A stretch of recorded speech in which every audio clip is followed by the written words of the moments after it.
Hello everyone, welcome back to our channel Vanita Sisters. A channel every home needs. అది ఏ ఛానల్లో కాదండి, మన ఛానలే. ఒకసారి మన ఛానల్లోకి వెళ్ళండి, కంటెంట్ చూడండి. అబ్బా, ఈ కంటెంట్ మనకి లేదా మన ఇంట్లో వాళ్ళకి యూజ్ అయ్యేలా ఉందే అనిపిస్తే please consider subscribing our channel. అలాగే మన ఛానల్ ని మీ వాళ్ళకి కూడా షేర్ చేయండి. ఎప్పటిలాగే మరొక యూస్ఫుల్ అండ్ ఇంట్రెస్టింగ్ వీడియోతో మీ ముందుకి వచ్చేసా. ఈ వీడియోలో శివలింగాన్ని ఇంట్లోనే ఎలా తయారు చేసుకోవచ్చు అనేది చూద్దాము. సో ఇంకా లేట్ చేయకుండా మెయిన్ మ్యాటర్ లోకి వెళ్ళిపోదాం. శివరాత్రి అంటేనే శివుడి పండుగ కదండి, మరి అలాంటి శివరాత్రి వచ్చేస్తుంది. అందరి ఇళ్లలో శివపార్వతుల పటం ఉంటాది, కానీ చాలా తక్కువ మంది ఇంట్లో మాత్రమే శివలింగం ఉంటదండి. శివలింగం లేదా ఇంకే దేవుడి అయిన విగ్రహాలు ఇంట్లో ఉంటే వాటికి తగ్గట్టుగా రోజు పూజలు అభిషేకాలు చేయాలి కదండి. నిత్యం ప్రతిరోజు చేయలేము అనుకున్న వాళ్ళు విగ్రహాలు పెట్టుకోకుండా పటాలు పెట్టుకొని పూజిస్తుంటారు. కానీ ఈ శివరాత్రికి స్వామివారికి పూజ చేసుకోవడానికి ఇంట్లోనే శివలింగాన్ని తయారు చేసుకోవచ్చు. మన ఇంట్లో ఉండే వస్తువులు ఉపయోగించి చాలా సులువుగా మన చేతులతో మనమే శివలింగాన్ని చేసుకోవచ్చండి. వీడియోలో చూపిస్తున్న 7 పద్ధతుల్లో ఏ పద్ధతిలో అయినా శివలింగాన్ని చేసుకొని పూజకి వాడొచ్చు. ఈ వీడియోలో చూపించేది కేవలం శివలింగాన్ని ఇంట్లో ఎలా ఏ పద్ధతిలో ఏ వస్తువులతో తయారు చేసుకోవచ్చు అని మాత్రమే అండి. ఈ వీడియోలో ఎటువంటి పూజా విధానం చూపించట్లేదు. ఆల్రెడీ మీరు ఫస్ట్ పద్ధతి చూశారు కదండి. ఆ ఫస్ట్ పద్ధతిలో నేను ప్రమిదలతో శివలింగాన్ని తయారు చేశాను. ఇంట్లో దీపం పెట్టుకోవడానికి మరియు కార్తీక మాసాలు దీపావళి టైంలో మనం ఇలాంటి ప్రమిదల్ని కొంటూనే ఉంటాము. అలాంటి ప్రమిదలతోనే ఇంట్లో ఎంతో చక్కగా మనం ఈ శివలింగాన్ని తయారు చేసుకోవచ్చు. బయట మార్కెట్ కి వెళ్లి సపరేట్ గా ఏదైనా వస్తువు కొనాలి అన్నట్టు ఏమి కాకుండా మన ఇంట్లో ఉండే ప్రమిదలతోనే శివలింగాన్ని తయారు చేసుకోవచ్చు. ఇక్కడ నేను 2 ప్రమిదల్ని తీసుకొని నాకు కావాలనుకున్న బ్లాక్ కలర్ పెయింట్ ని వేసుకున్నానండి. ఆ తర్వాత లింగం కోసం మన ఇంట్లో నెయిల్ పాలిష్ డబ్బాలు ఉంటాయి కదండి. ఆ నెయిల్ పాలిష్ డబ్బాకి పైన మనకి క్యాప్ వచ్చి ఉంటది కదా, ఆ క్యాప్ ఒకటి తీసుకొని దానికి కూడా బ్లాక్ కలర్ పెయింట్ వేసుకొని దాన్ని లింగం లాగా పెట్టుకున్నాను. నెయిల్ పాలిష్ క్యాప్ వద్దనుకున్న వాళ్ళు మాత్రం సపరేట్ గా ఆ లింగాన్ని పిండితో చేసుకొని ఆ ప్రమిదల మీద పెట్టుకోవచ్చండి. ఈ విధంగా మనకి ఇంట్లోనే ప్రమిదలతోని ఒక శివలింగం తయారవుద్ది. ఇంకా సెకండ్ పద్ధతిలో నేను పసుపు వాడుతున్నానండి. పసుపు అంత పవిత్రమైన వస్తువు ఇంకోటి లేదు కదండి.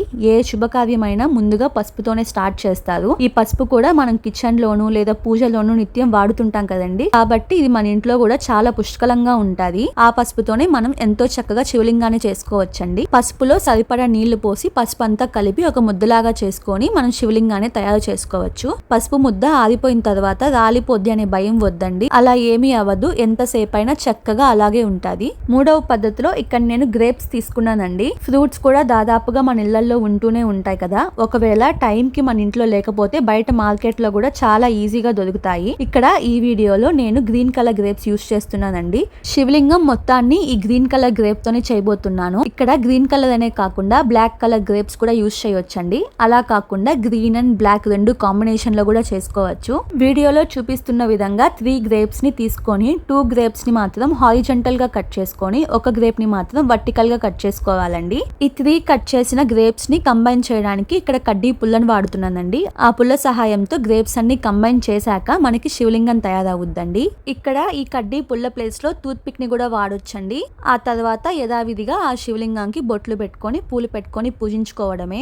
4వ పద్ధతిలో శివలింగాన్ని చేయడానికి ఇక్కడ నేను బియ్యం పిండి వాడుతున్నానండి. మనం నిత్యం ఎప్పుడు ఈ బియ్యం పిండితో దీపం పెడుతూనే ఉంటాం కదండి. బియ్యం పిండి కూడా ఇంట్లో ఎప్పుడు అవైలబుల్ గానే ఉంటది. ఈ బియ్యం పిండిలో ఇక్కడ నేను ఎటువంటి మైదా కానీ ఇంకా ఎటువంటి పిండిని కూడా కలపట్లేదండి. కేవలం ఈ బియ్యం పిండికి సరిపడా నీళ్లు పోసుకొని దాన్ని ముద్దలాగా చేసుకున్నాను.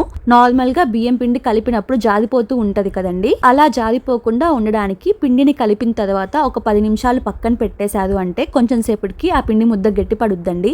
ఆ తర్వాత మనకి ఏ షేప్ లో ఏ సైజ్ లో కావాలంటే ఆ షేప్ లో ఆ సైజ్ లో జారిపోకుండా పర్ఫెక్ట్ గా వస్తదండి. ఇక్కడ ఈ ముద్దగా కలిపిన బియ్యం పిండిని 3 పార్ట్స్ గా డివైడ్ చేసుకున్నానండి. ఒక ఉండ తీసుకొని లింగం కోసం ఇలాగా ప్లేట్ లోనే ఇలా చుట్టుకుంటూ వచ్చాను.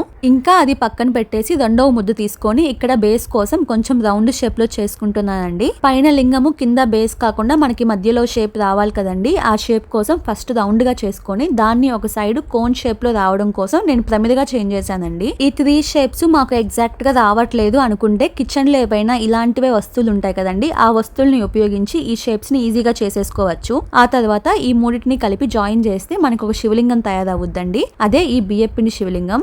ఈ బియ్యపిండి శివలింగానికి పసుపు కుంకుమ పెట్టుకొని పూజ చేసుకోవడమే అండి. ఎంచక్క మన చేతులతో మనమే ఈ బియ్యపిండి శివలింగాన్ని ఎంతో చక్కగా ఈజీగా తయారు చేసుకోవచ్చు. ఇంకా ఇక్కడ 5వ పద్ధతిలో నేను ఐస్ గడ్డని యూజ్ చేసి శివలింగం చేస్తున్నానండి. ఈ శివలింగాన్ని చేయడం కోసం మన కిచెన్ లో ఉండే వస్తువులు కొన్ని తీసుకున్నాను. అవి ఏంటంటే 2 బౌల్స్ ఒక గ్లాస్ తీసుకున్నానండి. మనం తీసుకునే 2 బౌల్స్ కూడా ఎగ్జాక్ట్ సేమ్ సైజ్ ఉండేలా తీసుకోవాలి. మనం తీసుకున్న ఆ 2 బౌల్స్ మరియు గ్లాస్ లో వాటర్ పోసి పెట్టుకోవాలండి. మనం ఈ శివలింగాన్ని చేయాలనుకున్నప్పుడు 1 డే కి ముందుగా ఇలాగా వాటర్ పోసుకొని డీప్ ఫ్రిడ్జ్ లో పెట్టుకున్నామంటే మనకి ఐస్ గడ్డ కట్టినప్పుడు ఎటువంటి బ్రేకేజెస్ లేకుండా నీట్ గా వస్తదండి. ఇక్కడ ఈ వీడియోలో నేను యూజ్ చేసే ఈ ఐస్ గడ్డ కంప్లీట్ గా గడ్డలాగా మారలేదండి. నేను వీడియో కోసం మీకు చూపించడం కోసం త్వరగా తీసేశాను.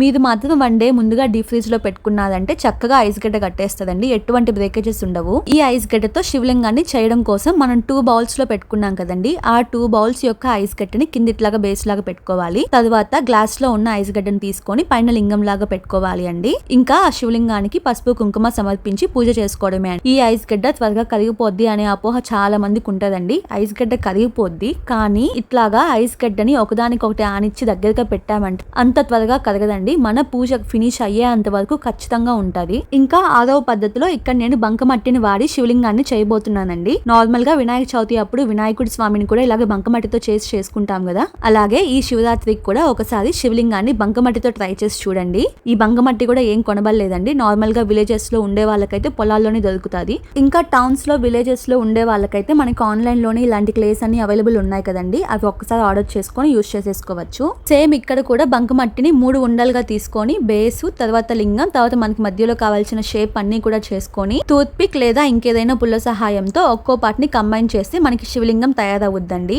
ఇక్కడ నేను కేవలం శివలింగాన్ని మాత్రమే తయారు చేశానండి. మీ ఓపికని బట్టి మీకు కావాల్సినట్టుగా పడగని కూడా చేసుకొని పెట్టుకోవచ్చు. ఈ విధంగా బంకమట్టితో వినాయకుడి స్వామిని ఒక్కటే కాదండి, శివలింగాన్ని కూడా చేసుకొని పూజించుకోవచ్చు. ఇంకా చివరి పద్ధతిలో 7వ పద్ధతిలో ఇక్కడ నేను ఈ టీ గ్లాసెస్ ని యూజ్ చేసి శివలింగాన్ని తయారు చేయబోతున్నాను. మన ఇంట్లో నిత్యం ఈ టీ గ్లాసులు ఉంటాయి కదండి, ఆ గ్లాసులు 2 తీసుకొని వాటికి బ్లాక్ కలర్ పెయింట్ వేసుకున్నాను. థిక్ గా ఉండే ఒక పేపర్ లాగా ఇక్కడ నేను పెళ్లి కార్డ్ తీసుకున్నానండి. ఆ పెళ్లి కార్డ్ ని శివలింగం షేప్ లో కట్ చేసుకొని ఆ 2 కప్పులకి మధ్యలో ఈ పేపర్ షేప్ ని పెట్టేసి శివలింగాన్ని తయారు చేసుకున్నాను. ఈ వీడియోలో చూపించిన 7 పద్ధతుల్లో కూడా నా ఫస్ట్ ప్రిఫరెన్స్ అయితే బియ్యం పిండితో చేసిన శివలింగం అండి. సెకండ్ ప్రిఫరెన్స్ వచ్చేసి పసుపుతో చేసిన శివలింగం. థర్డ్ వచ్చేసి గ్రేప్స్ తో చేసిన శివలింగం అండి. ఫోర్త్ వచ్చేసి బంకమట్టితో చేసిన శివలింగం. ఫిఫ్త్ వచ్చేసి ప్రమిదలతో చేసిన శివలింగం. సిక్స్త్ వచ్చేసి ఐస్ తో చేసిన శివలింగం. ఇంకా చివరిగా ఈ టీ గ్లాసెస్ తో చేసిన శివలింగం అండి. ఈ కంటెంట్ గానీ మీకు యూస్ఫుల్ అనిపిస్తే please consider subscribing our channel. అలాగే ఇంకొక ఇంట్రెస్టింగ్ వీడియోతో మళ్ళీ కలుద్దాం.